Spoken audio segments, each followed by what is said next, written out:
so great to be in this space because there are so many diverting things to do. Are you on the turn second? Falling back and pay attention here. So this next portion will be a reflection of that mirror, and also what are some of our own stories from this particular place.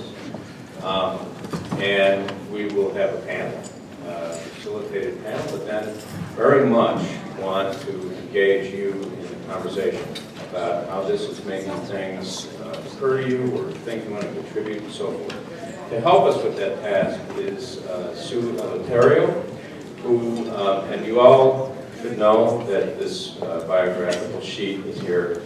But Sue is, as you can see from the material, has a wide-ranging set of experiences and skills that puts her in a perfect position to help us with this project, from the humanities to the arts, and in a variety of places, and with a variety of arts. So, Sue, I'll turn it over to you and the rest of our panel. Thanks. Thank you so much. So I'm going to introduce our panelists, and I just want to tell you briefly the format of what we're going to be doing today. So each of the panelists has prepared about a 10-minute talk in response to the questions that we had from Madeline, which is, how does art help maintain and or create the image of the region? How can art play a role in the National Heritage Calumet area? I have a couple other little questions I'm going to ask the artists, the discussants as well. And then we're going to open it up to you, and we'd very much like to hear your thoughts on those questions and on the issues that have been raised already this morning, and on the issues that I know and concepts that will be raised as we go forward. So our three panelists are Carolyn Saxton. Carolyn is the president and CEO of the Legacy Foundation. She's the former director of the Lubeznik Art Center. She is really an activist in the arts. She helped create Art Space, a not-for-profit in Minneapolis, to create a live workspace for artists. She also established in Michigan City Sculpt Fusion, a 2-year outdoor exhibition of 13 sculptures, and developed a First Friday Art Walk program for Michigan City. She's been named as a member of the Northwest Indiana Society of Innovators for her arts focus to re-energize Michigan City's economic development. So she's had a great variety of experiences in the kind of programming and partnerships that I think we're going to be talking about today. Roman Villarreal is a sculptor and a painter who draws inspiration for his work from his community and the visual aspects of his surroundings. His art tells the history and life of South Chicago, where he was born and raised. He's the founder of the Under the Bridge Studios, as we heard earlier, a project he started with the hope of revitalizing the community after the closure of the local steel mills. He represents the many facets of life in the barrio, his chosen subject matter, and he takes influences from life and says his style is his own. He'll be telling us more about that. Barbara Spies Lambus is a native of Michigan's Upper Peninsula and has been a resident of Whiting for the past 25 years. She worked for many years as a printer at a fine art workshop in Chicago and began doing illustration for an ongoing series of educational outreach posters for the Indiana Department of Natural Resources, and has also created several posters in Just Around the Corner along the South Shore Line poster series. Until recently, she was also a guest lecturer in the computer graphics department at Purdue Calumet. She's also working for the Shirley Hines Land Trust, and I think one of the things that I hope we'll be discussing today is this combination, as Judy has given us such a great introduction already, to thinking about the influences of the environment, the natural environment, the built environment, the cultural environment on the arts, and the role that artists and arts activities can play in really disseminating those influences. So I'd like to start with Carolyn Saxton.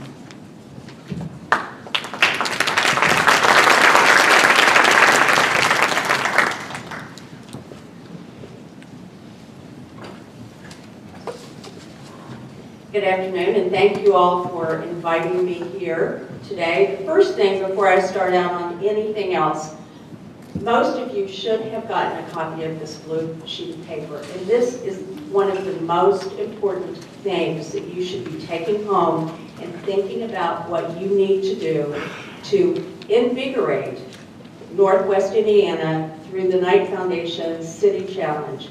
So I encourage you to read through this information. I will be talking about it later this afternoon, but this is a critical piece and a critical opportunity for us to bring $5 million to revitalize our community here in Northwest Indiana. So I will be talking about that in a few minutes. The first thing I want to talk about, I am going to talk about two projects. One is what we did in Michigan City when I was executive director of Lebesnick Center for the Arts. I started in 2005, and in November, and by May of 2006, we had initiated the First Friday Walks in Michigan City. It was our first step into engaging Michigan City in the public art arena. We were attracting anywhere between 200 and 300 people to each one of those events each month. And during the next few years, what we did is that we engaged our local community in that process. So we met with some of the other art organizations along Franklin Street, which was pretty much, I'll say it, a dead space, a historical part of Michigan City, but really not much was going on in that area. And so what we did is we met with Southern Shore Art Association, which was just kind of getting started, and a couple of other not-for-profit art organizations in that area, and came together to say, let's make this a real community-wide event, and let's engage the business community in this process. What we did is that any business that would put any kind of art form in their business, they could be part of our First Friday Art Walk. And we started small, and eventually we now have almost every single business along Franklin Street that is engaged in this process. So we're reaching somewhere between 400 and 500 people who are coming to Michigan City for those First Friday events. And they're not just coming to Lebesnick Center, but they're going to other arts organizations and other businesses along Franklin Street. Along with that, a couple of years into the process, we knew that Franklin Street needed some kind of revitalization, and there had been numerous discussions about how to make that happen.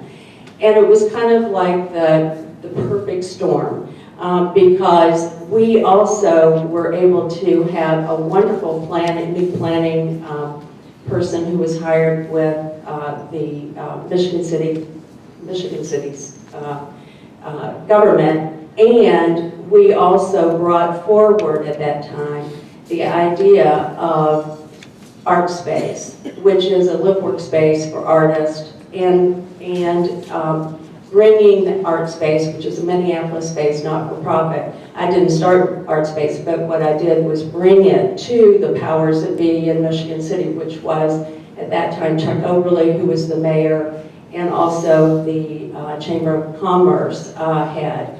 And what we did is engage in a process to invite artists to talk about whether they would be interested in moving to Michigan City if a live work space, which was affordable live work space, would be made available to them. And we ended up with, we had to have at least 30 people who would say they would do that. We ended up with over 100 people who said they would like to have that opportunity. So Art Space engaged in a process to purchase a building on Franklin Street. It was a long process. We finally determined that we would be using the Warren Building, which was an old hotel that was on Franklin Street. The Redevelopment Commission partnered with us, and they bought that building from the owner, the O'Briens, who are out of Chicago, and they donated that building to Art Space to develop that project. Then we had to go to Indianapolis to see if we could get tax credits to help with the revitalization of this building. It didn't take us 1 year. It didn't take us 2 years, but it took us 3 years in terms of going to Indianapolis with the application process. And finally, I got a call from one of the town council members or city council members who said, "Have you heard the news?" And I said, "What news can this be?" I mean, you know, when you're in the art world, it could be any news. And so I said, "No, what happened?" And they said, "We got the tax credits." So now we're engaged in the process of revitalizing that building, and the groundbreaking will begin the end of this year. It will be ready for tenants probably in 2016. So if any of you are interested, I encourage you to call Lebesgue Center for the Arts to see how you might become a tenant in that space. The second project I want to talk about isn't just in terms of art, but it is also focusing on neighborhoods to revitalize neighborhoods in Lake County, which is a project that Legacy Foundation is involved in. There are different components of what we do around Neighborhood Spotlight and what we do at Legacy Foundation.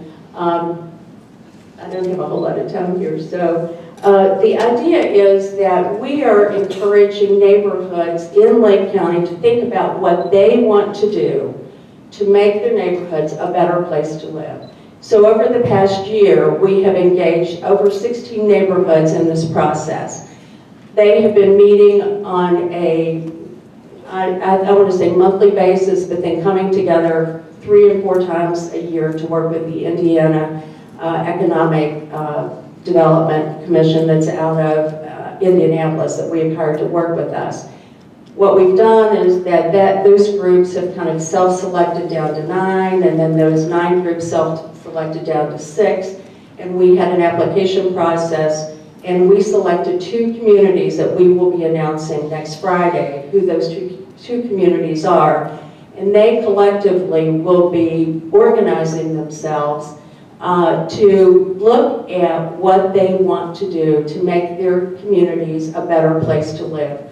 Some of those communities are involved with the arts, some of those communities are involved with housing, some of them are involved with transportation, others are involved with the EPA and some brownfields. So there's lots of opportunities that these neighborhoods are going to be able to have over the next year to organize from the ground up. It is a grassroots effort to develop their plans for how they want to see their communities grow and how they want to revitalize their communities. So it's a great opportunity once you have been advised of those 2 communities that we've selected to work with them and to make sure that you're engaged in that process so that the arts are being heard in that whole revitalization plan that is going to be taking place in those 2 communities.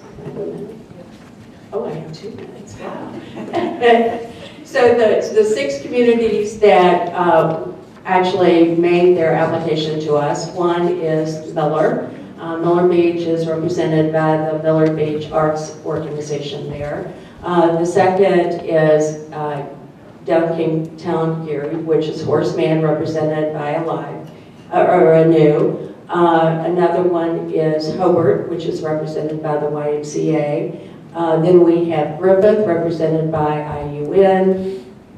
We have East Chicago, represented by, well, they've got their own group that's all together, so there's a number of them, but I think it's St. Joe who is primarily involved with the leadership in that. And then we have Highland, that is represented by the Highland Community Fund that's established with us. So we had a selection committee of 11 people who represented all kinds of backgrounds who came together, rated those different communities, and determined which 2 that they are going to, that they would recommend for this next year. So we will be working with them over this next year in their overall planning. And then the following year, we will be selecting another community. So what our goal is to really look at improving Lake County neighborhood by neighborhood. And I can't impress enough on each one of you who is involved in those communities and other communities to make sure that you are at the table. It is your opportunity to really be involved in placemaking for that neighborhood. So, thank you.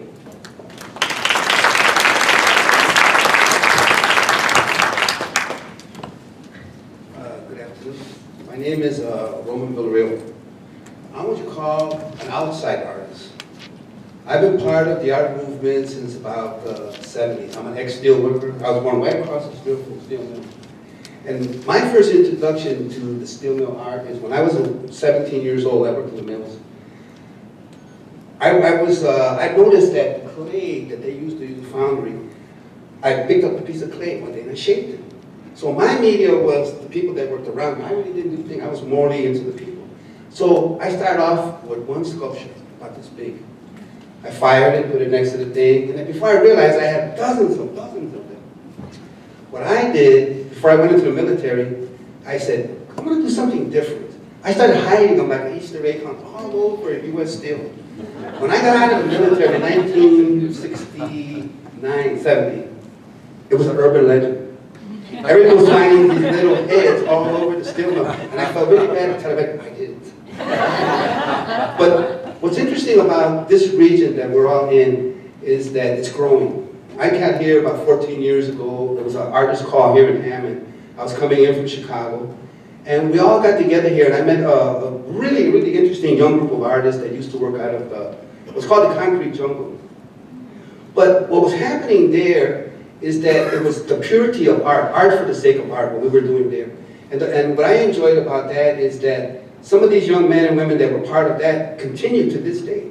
I mean, I could look out in the audience and I could see their work went from a whole level. I always used to tell the young artists, you got to jump from the wall to canvas. And a lot of them made that transition, so everybody's really, really doing well. Now, what we did as artists is one thing. We always gather together. No matter what we're doing, we're always going to gather. When we opened up Under the Bridge Studio, it was a whim. I basically just rented the space for one summer, for one winter, so I could do a new series of works that I was doing. Well, lo and behold, it became a gallery because it was needed in the community. We didn't realize, I was working in everybody else's community that finally we said, you know what, it's time to come home. And when we did come home, this is what we brought with us. We brought a lot of experience where we learned from everybody else and started organizing amongst ourselves. We never asked anybody nothing. We just did it amongst ourselves, which was interesting because as artists, we're going to gather together no matter what. And no matter what happens, you're going to gather together. It's just like when I see the works from the artists from the turn of the century, from the steelworkers. That's impressive because these were people that were doing something that they loved. And that's why when I see this region, the way it's growing from the industrial to the arts, I think it's perfect. Because as an artist, I see a lot of the buildings and that, like they see the deer. I love it. If somebody would let us go into space like that and just let us use our creative powers to turn some of these, we have a lot of really good ideas. One of them for me in South Chicago is the sculpture that I'm getting ready to work on. It's called A Tribute to the Steelworkers. I've been working on this particular subject, I think, since the 70s. When I first started doing the drawings and the mill closed for the first time, it became kind of personal to me. So I always felt that the neighborhood must never forget the steelworkers. So I made it a private thing to myself that no matter what happened in life, one way or another, I was going to leave a monument to the steelworkers because I felt that it was too important of a subject because the mills are gone, but not the people of the mill. That was the power of the mill. Yeah, the mill made the money, but it was the people of the mill. So this particular sculpture to me it pays tribute to the workers and the families of the steelworkers. Now, they're getting ready to change the mill where we're at. It's called Lakeside. Now they got these beautiful ore walls, beautiful ore walls. Everybody's having a hard time figuring out, well, what are we going to do with the ore walls? Well, I finally have an idea. And it's only because we had an opportunity to study the walls and really get into the walls that we realized they have a lot of potential. We are going to do, we're allowed to move on with this project, is to take the purity of the walls and not take away from them, because we can go there and add all kinds of color, but what I want to do with it is I want to keep the purity of the walls and what's there, the rust, the tearing down, and make whatever is going to happen to them become part of the ore walls. Instead of taking away and making something, well, it's too easy to do. Make them part of the ore walls. So this is a personal project of mine. Now, the bigger picture is what's happening here in the Calumet region that I'm glad to be a part of, because I see it growing. I was part of Paul Henry Gallery from the very beginning. I'm part of the Merge Gallery. And it's funny because when I first met Dave Mueller from Paul Henry, it was a hardware store, until he talked to me. Somehow or another, Dave got a seed. And now we still, and you know what I'm proud of what Dave did, Henry, the gallery there? The caliber of artists that came out of Indiana, you don't realize it until you go to his gallery and realize what he did. It's unbelievable. He picked up artists. He must have, I mean, of everybody that I know in this region, he has the biggest collection of Indiana and Calumet region artists anywhere. I think he got the best collection out there. So I'm glad that I was able to share that little tidbit with Dave, because like I said, I kind of proud of it, because we were all together and said, you know what? He had the urge to become a dealer. He wanted to become an artist. But I told him, Dave, it takes at least 5 years to become established in this. And you know what? He did it. And I'm very proud to be part of what he's doing, because my work is there still to this day. I'm also part of the Merge Gallery. And the most important thing is that everything that we did, we thought it wasn't being documented. Yet, all these young people that were part of this movement, this underground movement, it's all photographed. The only thing is that we never got everything together and documented into a film, but if everybody got together and documented, we would have something really impressive to show the world of what happened in this area with our young artists that came out of here. So, like I said, I'm very glad to be here and to see it grow to the other level. And we as artists are always there in the background. We're always there. So all you gotta do is just look around right there and they come out. Like Michigan City. Very important to me. I went to Michigan City about 2 years ago. I made money. I was so impressed with Franklin, that street and the building that they gave to me. I was invited to become one of the artists there. It's just that I've been very busy here in Chicago and I haven't had an opportunity to go back. But that is a perfect example of some place that is growing because I've seen it for myself and it's impressive. It's impressive. Miller Beach, another example. Miller Beach right now, everybody talks about it. You know, we're in the city of Chicago and hey, what are you talking about? Miller Beach. Because the influence and the people there are opening their arms for the artists. If you open your arms to the artists, we could do it by ourselves. It's just, we just need a little bit of support in the communities or like what they did in Pittsburgh, and the movement will grow. The movement will never die. The movement is strong, stronger than we even imagine. So later on today, you'll be able to see an opportunity by visiting Paul Henry, Under the Bridge Studios, and you'll see a perfect example of these type of artists that are coming up from the community into things. One of the main things that we encourage though is get an education. Some of us were steel workers. My father, for example. One day I decided to say, I wanted to go to the Art Institute. You know what my father said? Are you crazy? How are you going to feed your family? See, when we grew up in the 50s, that wasn't part of our education. Our education was you go into the mill, you make your money, and you retire. That was it. Well, I had other dreams. Lo and behold, after a certain time, when my father realized the strength that I had in me for the arts, he was my strongest supporter. But when I'll never forget it, he said, what are you? Art Institute. Big difference. Now, every person in this community wants to send their children for higher education, which is very, very important for us right now. Because it's long, especially where we're at in our communities.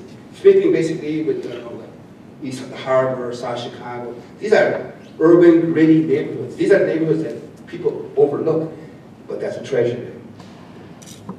Thank you.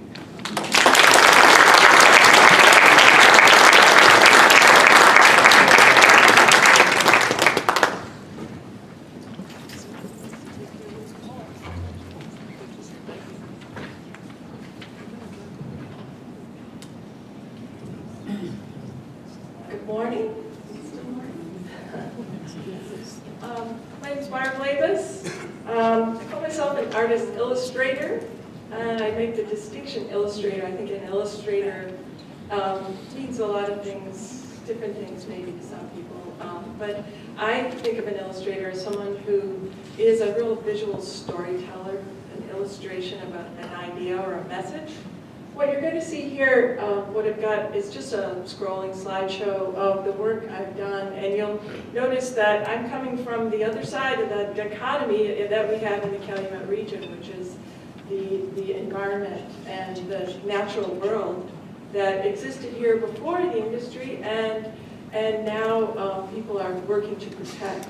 So I'm just going to let that scroll, and what you're going to see is basically a series of commissioned work that I've been fortunate enough to be able to do. Some of it is educational in nature, like this poster here, which was the first poster I was commissioned to do for the Department of Natural Resources. And they asked me if I could illustrate 10 ecosystems of the Calumet region, Calumet coastal region, Lake Michigan coastal region, I think is what they call it, and cram that all into one 24 by whatever poster. And you'll see that a lot of those educational posters become crazy detailed and full of juxtaposed maps, which are inherently placemaking. You see a map, you recognize the contours of southern Lake Michigan, you say, hey, I think I live here, and look, this is here.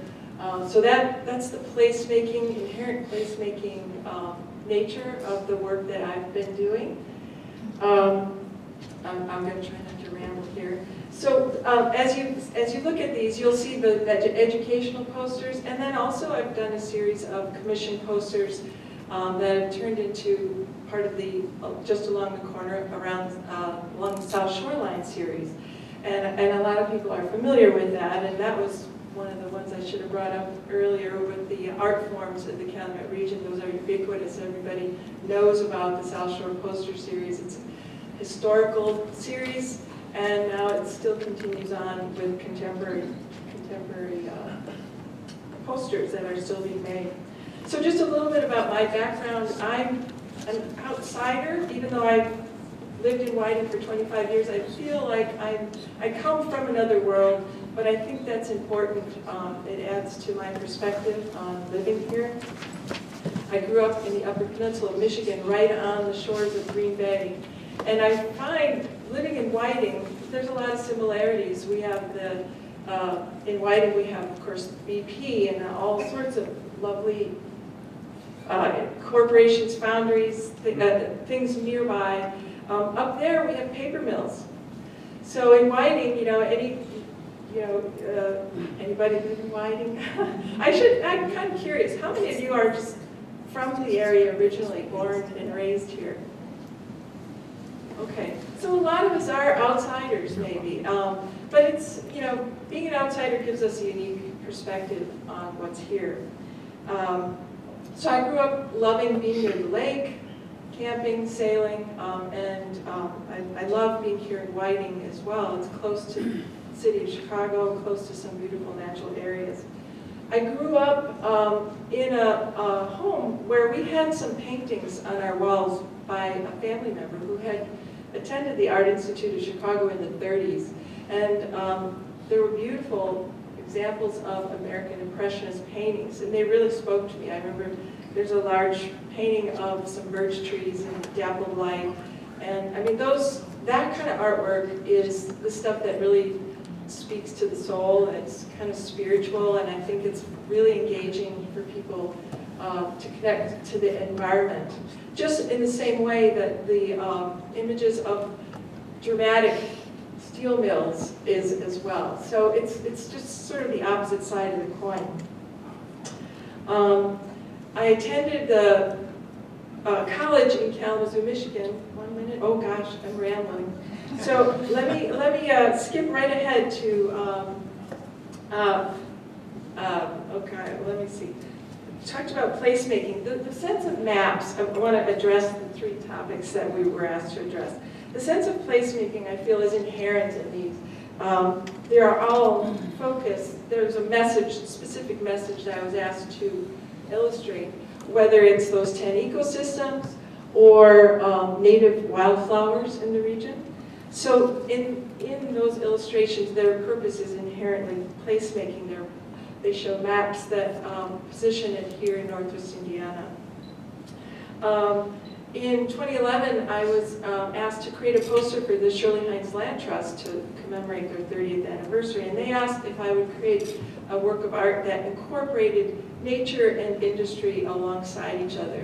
And so that poster, I'm sure, has come up, or maybe not yet, but what I did was again, using different areas of focus on scale, some large things, some small things, to try to show the environment of the preserves of the land trust, but tucked in there are the iconic elements of the region: industry, trains, the South Shore line itself, and I think that poster was pretty well received. And then because of that, I was able to create a couple more posters about the region, the Lake Michigan Water Trail. And the message that I really hope to get across in these works is to create an awareness of our place within the very interconnected natural world. Technology has allowed us to sort of cocoon ourselves in structures, our homes, our cars.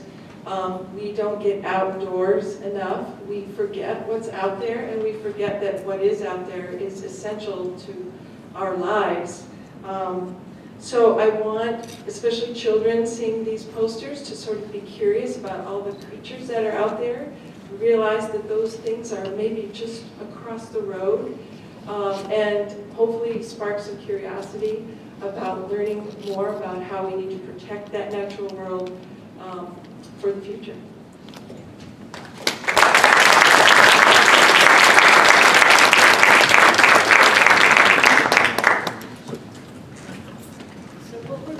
As I said, is we're going to rearrange the furniture, first of all, and have a bit of a discussion among the panelists.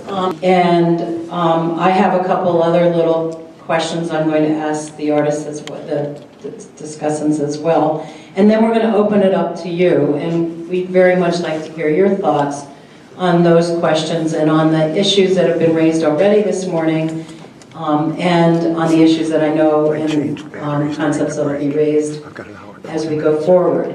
So our three panelists are Carolyn Saxton. Carolyn is the president and CEO of the Legacy Foundation. She's the former director of the Lubeznik Art Center. Of a couple of the questions that we were asked to think about and that we'd like you to be thinking about, and then we'd really like to open it up to a discussion with all of you. And there are two things in particular that we want to talk about. One is this concept of how does art help maintain and create the image of the region. And I had some questions about that as a folklorist in particular, as basically an ethnographer. What are the connections between art and occupational history? Well, Roman's done a fabulous job of talking about that, and as well as culture, occupational culture. I love the story of you hiding those clay heads in the mill. I think that actually gives us, to me, that's a possibility of a tradition that maybe we want to continue. And then the connections of art and natural history and culture. And I think Barb did a great job of talking about those connections. And then how do we make connections between art and artists and community? And I think Carolyn did a really beautiful job of talking about not only some things that have already been done, but some exciting possibilities for the region in the future to do that. So I wanted to start with this concept of imagery. And Judy, you did a really beautiful job of leading into this for me, because Pittsburgh, like this region, has this contrasting imagery. You know, you mentioned the smoky city, hell with the lid blown off. I think there are certainly people in Chicago who would describe the Calumet region in a similar fashion. Folklorist Richard Dorson in the 1970s wrote a book, Land of the Mill Rats, and he referred to the region as the armpit of America. So we also have an image issue in the region. And even, again, locally, local residents who've been involved with the mill, and I'm married to a Gary native, often refer to themselves as mill rats or region rats. And region rats is used both in a positive and a negative way. And just the whole idea of the region, kind of like the Bears. There's a sense of pride, but there's also a sense of maybe put down. So I think my first question is, how can the arts help us address the traditions of those kind of dynamic aspects of image that, Judy, I think you did such a good job. I grew up in Wilmington, Delaware, but we used to drive through Pittsburgh to go to my relatives in Michigan, and it was definitely smoky in the 60s and 50s when I was going through there. And I had very much an attitude about Pittsburgh as a place that you didn't want to spend too much time in. And now I've been back, and it's, as you showed us, it's a gorgeous place. So I'm curious from our panelists, how can we address this concept of image in the arts?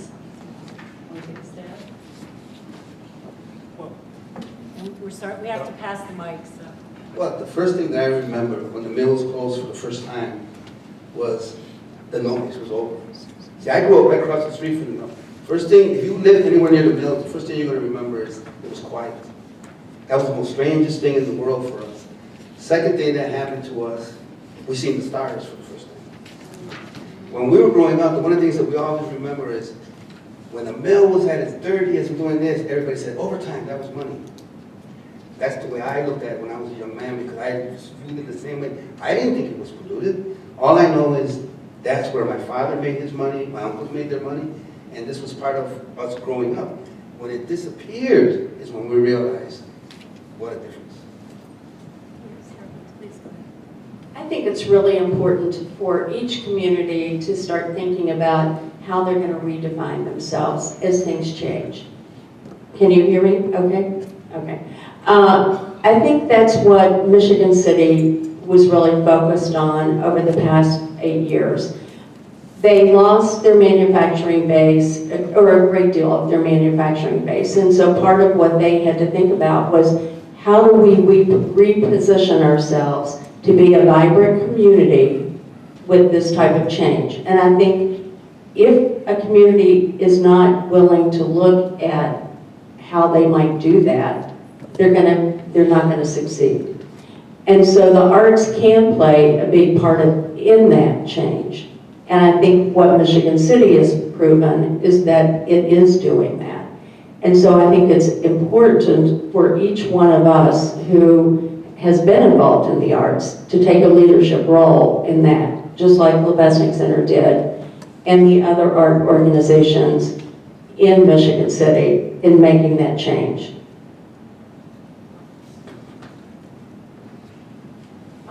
I'd just like to address the concept of the term regionite or region rat.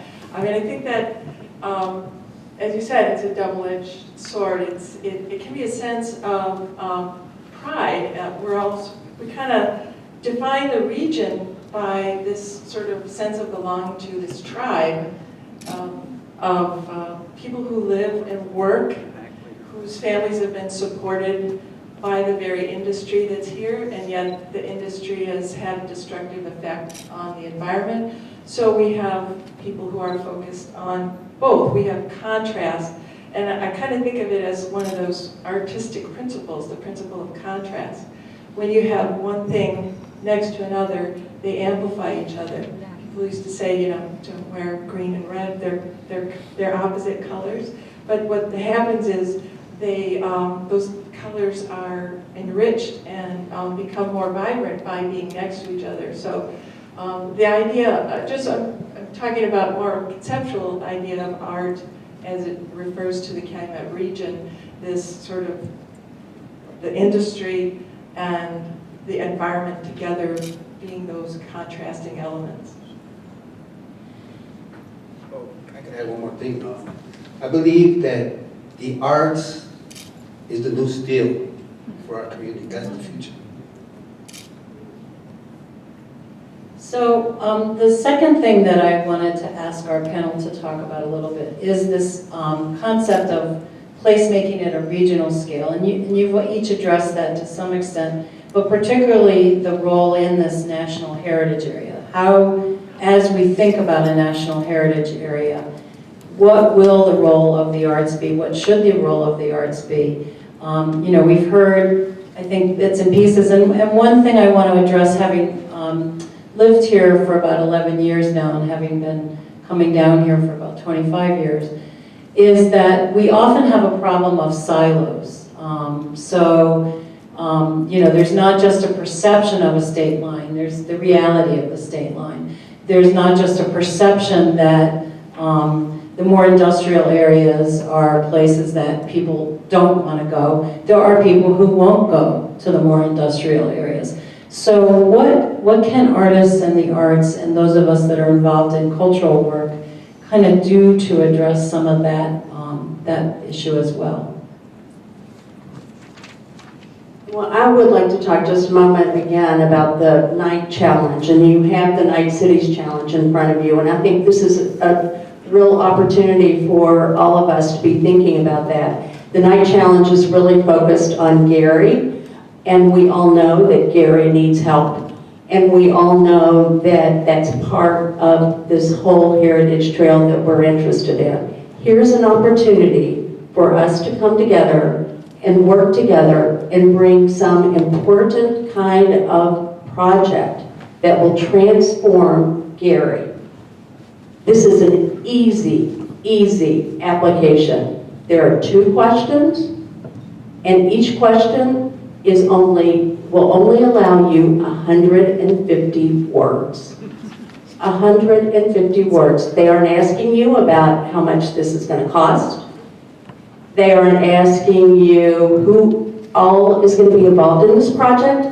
This is really focused on ideas and innovative ideas to really make change in Gary. And the 3 things that they are interested in is establishing a sense of place through engaging talent.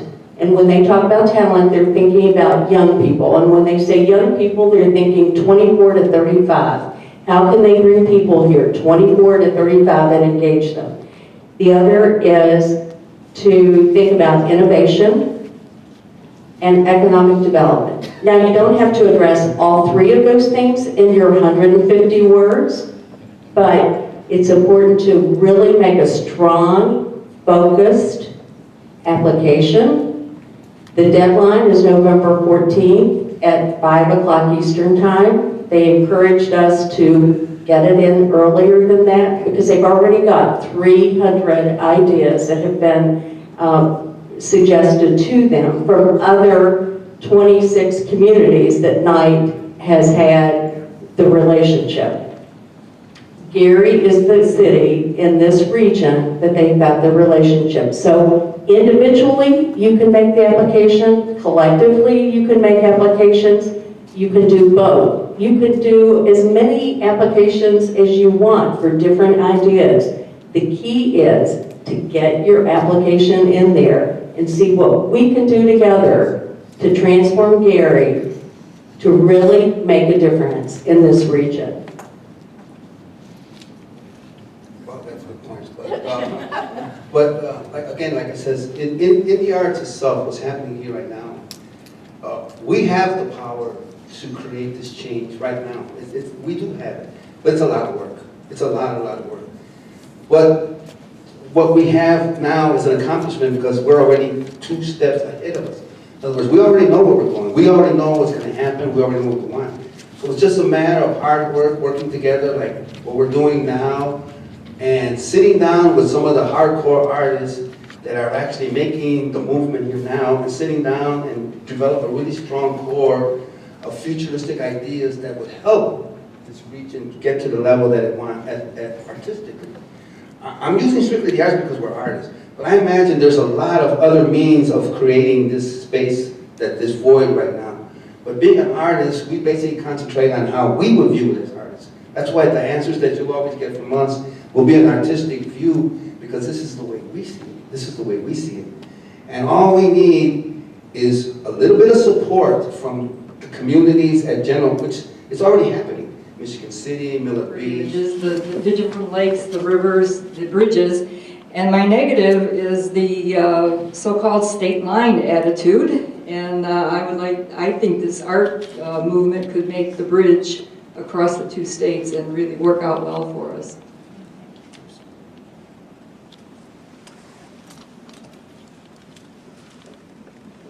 When I moved to Hammond from Chicago and South Holland, Illinois, about 10 years ago, the first thing that got me super excited about living in this region was the time I saw a map of all the Lake County parks in probably the Parks Department. And I said to my husband, we got to get to every one of these parks. I'd never heard of them. I grew up, 10 miles away from most of them. So I really like Barb's suggestions about how maps give people a sense of the place they're in and help them see their own land in a new way. And I think that is a big picture I have is the Lake County parks. A rich diversity here. Not only ethnic diversity, economic diversity, environmental diversity, and due to that, our arts can come out in such a way, with such a richness to them because of all this experience. And I think we should appreciate that. And I think one of our biggest negatives is that we sometimes buy into the perception of other people, what they think of our region.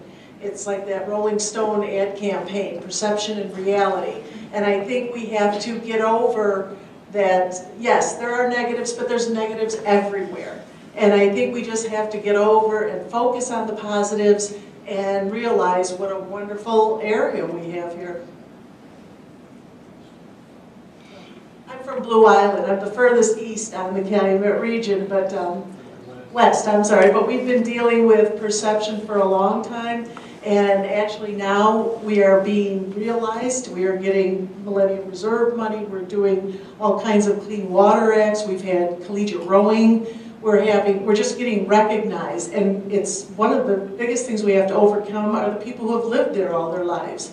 Oh, Sears is gone. What's this town going to do? And it's very frustrating because if you just focus on the positives, and every time you're in an area where people are talking about the Calumet region, tell them how wonderful it is. I forgot Dale.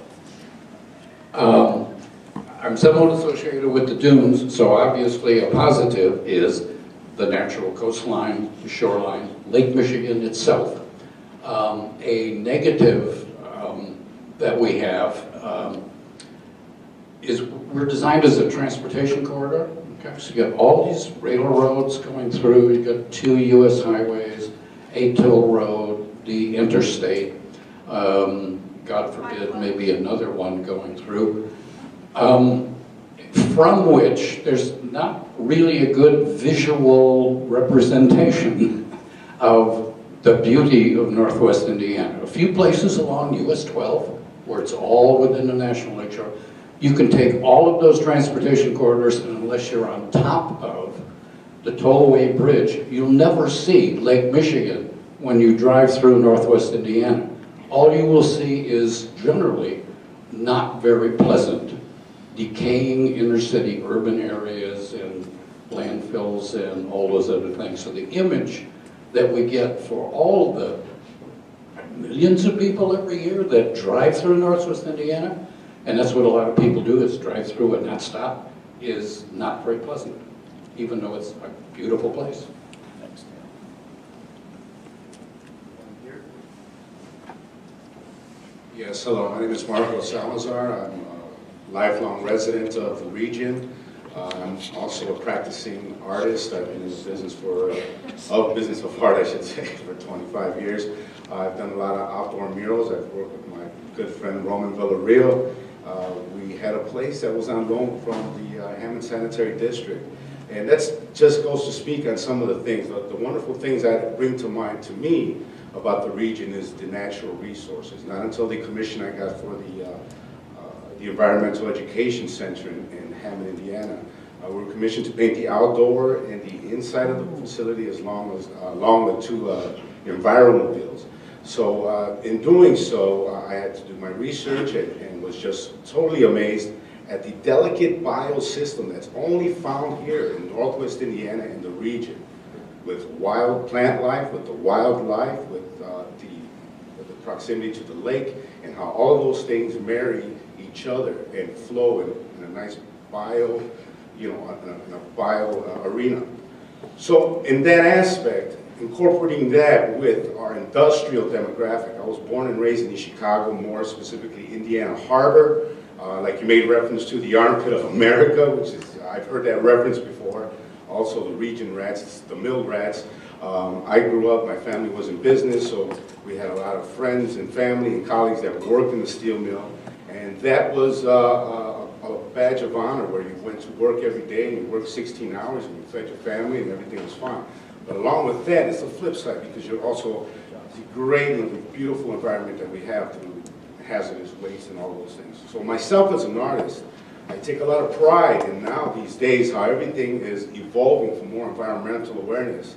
And we as artists try to use that as a platform and as a media to do greening projects. Some of these dilapidated buildings that are no longer being used, can we turn them into parks and use botanical, native botanical wildlife to help beautify the space. We've also worked with a lot of local corporations who give us some of their locations that they're not frequently using. Maybe they're using it for storage, or maybe they're using it for outposts or whatever they might use it. But since it's so close proximity to the community and the residential environment around there, so that they can see that there's a marriage between industry and art. Like you say, art is used as a documentation. It's a here and now. This is what was happening during the time. That's the way we chronologically, chronologize everything that this area is going through. So I myself, thank you for letting me share my thoughts as the way the marriage between art and industry comes together. I think that's a very important icon that we can establish. I'm going to move closer to Illinois here. I'm going this way now. I'm going to cross the state line. I'm going this way. And Sue, you direct me, but so I'm here, and then maybe back, and we'll come back up to the front. Hi, my name's Jack Walter, and I'm one of those art consumers. What I want to say is that the thing that I see that has changed in the last 20 to 30 years is that we used to be strictly economic colonies.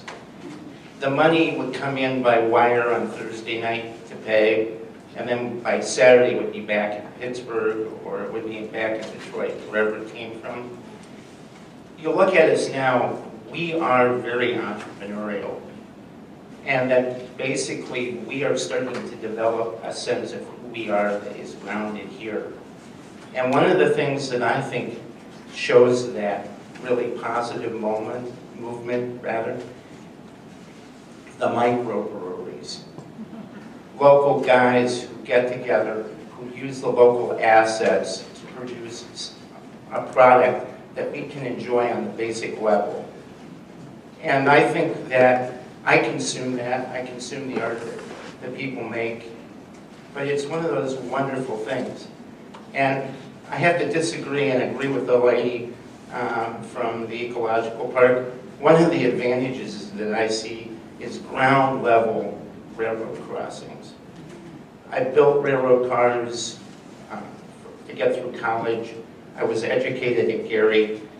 But I know it slows things down. I know it gets in the way. But it also invites us to linger for a moment in our communities and look around. So I would see that as one of the disadvantages and one of the advantages. And one of the other disadvantages is I'm profoundly aware when I look around this room that we don't represent everybody in the region. And we need to get other people in here.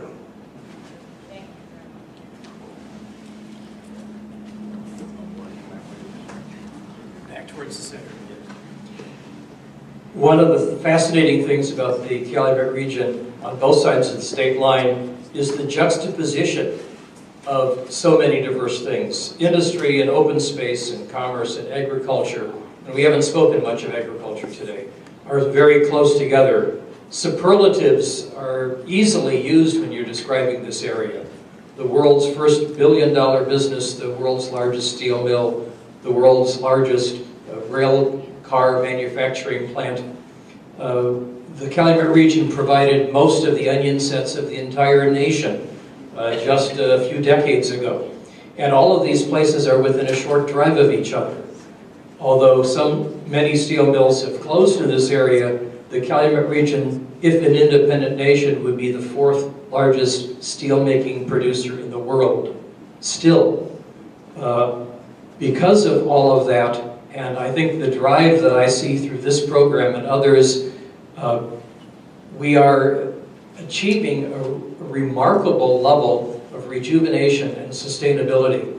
And because of the problems that we had decades ago, this area can really become a national model for sustainability, rejuvenation, and showing other communities how it should be done.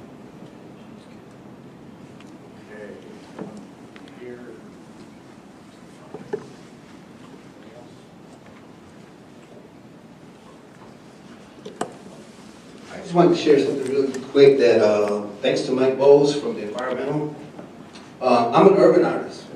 The first time I ever seen a woodchuck on my property, you should have seen how surprised I was. But one of the things that I learned observing things as an urban artist, I'm an urban artist. I very rarely you'll see me in the country over crows. When I first got here, there was crows. Simple things, simple things, crows. And all of a sudden, somebody said the mosquito came and killed the crow. There ain't no crows. On a positive note, I never seen frogs. So Mike gave me this whole story, a lecture about frogs. Lo and behold, the frogs are coming back. That means whatever they're doing is working, because if the crows come back and the frogs, we have a future. Good point. No, you're absolutely right. Those are those indicator species of water quality in our environment. I just wanted to make a point. I don't want to completely vilify industry here. I mean, it sort of gets like a negative spin on it, just in terms of what's happened to the environment. But of course, it's created the family heritage that we all have. Grandparents who worked at the refineries and the mills. Also, just today, those very industries are also participating in helping to restore the environment. And in some unanticipated ways, land that was bought by industry and held for future development perhaps never was developed, and now those lands are being protected. So that those industries are making those lands available to be restored, and also those industries are funding a lot of the restoration projects that are going on in the area. All right, so in 2016 could provide an opportunity. What if the Cook County Forest Preserves and the Indiana Dunes National Lakeshore joined forces to celebrate their centennial? Historically, a lot of the same people were involved in making both things happen originally. But instead of just planning and planning, why don't we focus on doing something to communicate the idea to the rest of the world? What a great idea. We have time for maybe one or two more comments, and then I want to get Pat ready to go. And I thought to myself, looking at this as an artist to tell this story, it was kind of the same with people. Immigrants came here and they struggled. They struggled to hold on to what they had. And where he saw plant life, it was the first mirum grass that would struggle to find roots in that dune. But it ultimately paved the way for the next layer of life, which would be the cottonwoods, and then the pine trees, and then the forests. And the immigrants who came here were our ancestors who paved the way for us, to create this region. And so I think there's so many correlations and so much to express here that I could go on and talk about it forever, but I'm not going to because I've got a short period of time and I know you all want to eat. So I'm going to talk real quickly to get you into documentary filmmaking. I'm working with Lee Botts on a story called Shifting Sands. And it really is the environmental history of the move towards a more sustainable world along our shoreline. You know, starting with the nature and what was here, then the fight to create industry, jobs, and a national park to save and preserve part of it, and ultimately to where we are come full circle today. So with no further ado, I'm going to show you a clip from Shifting Sands. I'll talk a little bit about filmmaking and then let you go. Southern tip of Lake Michigan, the glaciers of the last ice age carved out a landscape so unique, there is no other location like it in the world. Globally important diversity, a whole different kind of world than I had ever experienced before. It's probably one of the most studied landscapes in America. The land originally viewed as a wasteland provided what some believe to be infinite natural resources to build our nation and fuel America's industrial era. It was an ideal location for industry. Hundreds of railroad cars a day carried sand to be used. There was little if no opposition to U.S. Steel and other mills setting up shop in Northwest Indiana. Virtually untouched for ages, this land soon felt the effects of progress in merely a few decades. Maybe as many as 50 to 80% of the fish had what we call deformities, eroded fins, lesions, or tumors. It was a witch's brew of balloons. In the 1960s, the river was considered a dead river. Literally, there was nothing living in the river. It was the battleground for water pollution control. It was ground zero. After decades of unchecked legacy pollution began to take its toll, communities, industries, and government realized that a more sustainable solution was necessary, sparking a restoration revolution. What we've seen has been tremendous improvement. We have a different way of thinking about how can we provide jobs and at the same time clean up the ecological harm that has occurred. Not only do we have a lot of restorations here, but we also know a lot about how well those are succeeding. Today, one of the world's most unique ecosystems now lives on a diverse shoreline within residential development and heavy industry. This natural gem was once studied for its delicate diversity, and now we can learn how nature is coming back. It's a mixture of a variety of things that can be done. I don't think we found out all the variety of things we're going to be doing here. It's not panacea, it's not a perfect world, but we need to remind ourselves to keep having this conversation going forward. Everything that's being done here now and the future is important because it's a place everybody watches.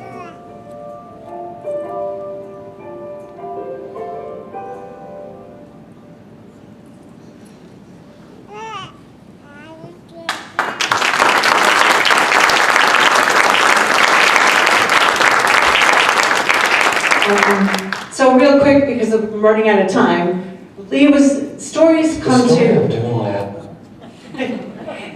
Stories as filmmakers, we're collaborators. We're not individual artists. That's what's unique about us. We collaborate. So there are writers, there are ideas, there are the person with the camera, there's the editors, and there's just a number of collaborations with the community that goes into it by interviewing people, going to historical societies. So we mix visual images, sound, narrative, all to kind of hone it in to tell a story.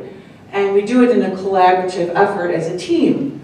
And so Lee came to me with this story, and she's the storyteller who wanted to tell this story of her experience. She grew up in the Dust Bowl and went on to become a premier environmentalist in the area and has fought along with an army of other people, some of who are in this room, and I'm looking at, to help our natural environment. And this is the shift that we are moving in that direction towards a more sustainable future. But I would like to also show you a clip from Steve McShane, who's not here today. The story of Duneland is, I think, the story of sand and steel and people. I think one can sum it up in those three concepts, in those three labels. It's always been a story of sand. It's been a story of steel so long now that one can't picture it without steel. And third, though, the people have made this place what it is. And the story of Duneland is that the coming of those sands and steels and peoples together in a place during a time to produce one of the more unique areas of the entire world.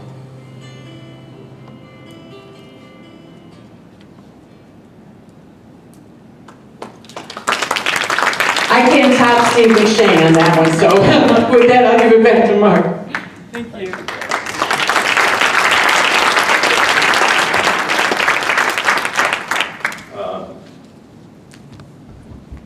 When I first saw what Steve said there, I didn't hardly know what to say. I mean, there's hardly anything else. It was so well done and Patty, and we can't wait for that video. It's going to be fabulous. A couple of quick business reminders here. I'm reminded, first of all, that another birthday in 2016 will be the 50th anniversary of the Northwestern Indiana Regional Planning Commission, which is actually fantastic, and the work that is being done as a regional leader on moving all kinds of conversations is great. Our website, calumetheritage.org, is a place to go to find updates, materials, resources, where we're going with this conversation. And we will be getting back to you after this conference with how to engage going forward. In the room today have been tables artistically arranged where people like Sherry are artfully working on their things. And I don't want you to miss these things. There's a few things here that should definitely be picked up. Mike Szymanski told me there's a new issue of the Preservation magazine that has a story about Pullman in it. Make sure you get around because these tables can't stay up much longer. Dale? Another anniversary.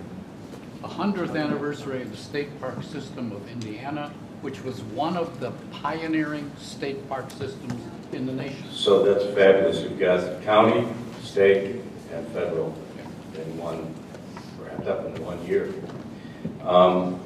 The tour, we'll be trying to leave promptly. There's lots to see, and the more prompt we are, the more we can spend time at the individual sites. I think Sherry's going to say some things about that as we eat, maybe at 1 o'clock. Is that the thought?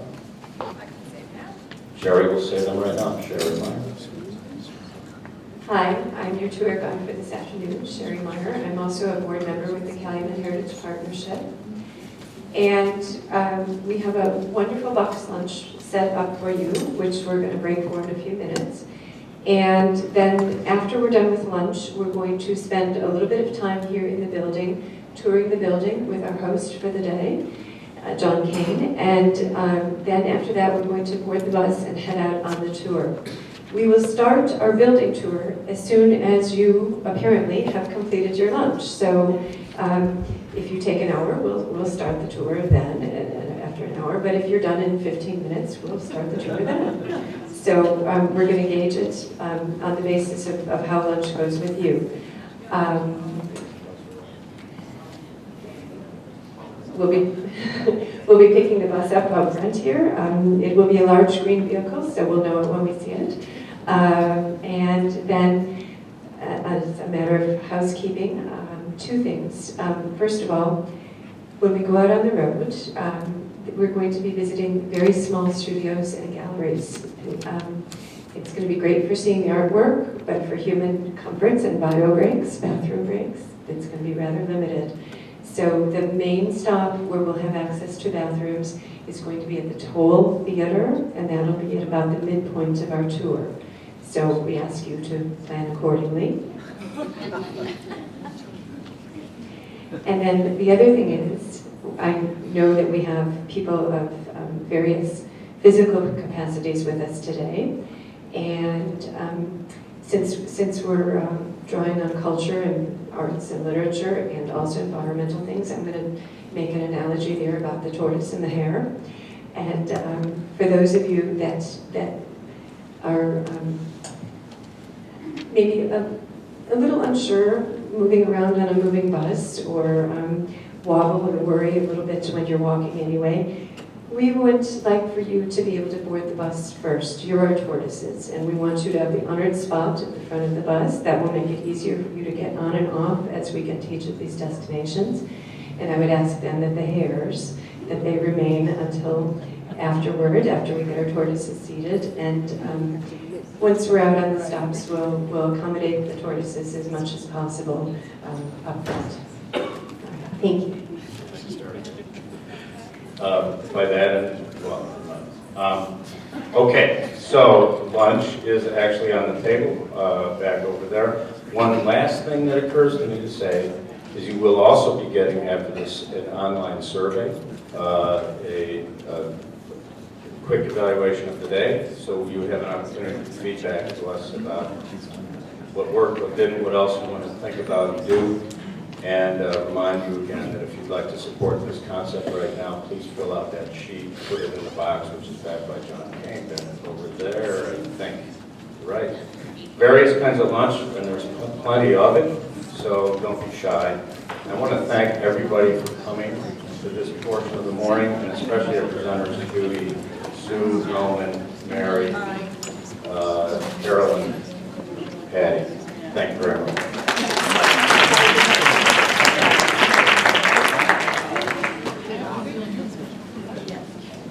Thank you.